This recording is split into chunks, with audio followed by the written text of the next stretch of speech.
Pakistan army اور چین کے people liberation army PLA نے مشترکہ فوجی مشق واریر شروع کر دی جو دو طرفہ انسداد دہشت گردی مشقوں کے سلسلے میں نویں ایڈیشن ہے اور جو ہر سال دو لوہے کے پوش برادران کے درمیان منعقد ہوتی ہے۔ یہ مشق 1 دسمبر 2025 کو شروع ہوئی جس میں انسداد دہشت گردی کی کارروائیوں پر توجہ مرکوز کی گئی جس کا مقصد باہمی تعاون کو بڑھانا، پیشہ ورانہ مہارتوں کو بہتر بنانا اور جدید جنگ میں بہترین طریقوں کا تبادلہ کرنا ہے۔ پاکستان اور چین کے درمیان دیرینہ وقت آزمائشی دفاعی تعاون ہے جس کی جڑیں باہمی اعتماد اور تصویراتی شراکت داری پر مبنی ہیں۔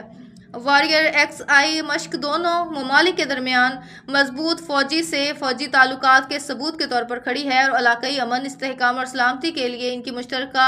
عزم کا اعادہ کرتی ہے۔ Mangla corps commander major general Bian Shaoming, deputy chief of staff western theatre command PLA اور پاکستان اور چین دونوں کے دیگر اعلیٰ فوجی حکام نے مشق کی افتتاحی تقریب میں شرکت کی جو کہ national counter terrorism centre NCTC ہے اور PB میں منعقد ہوئی۔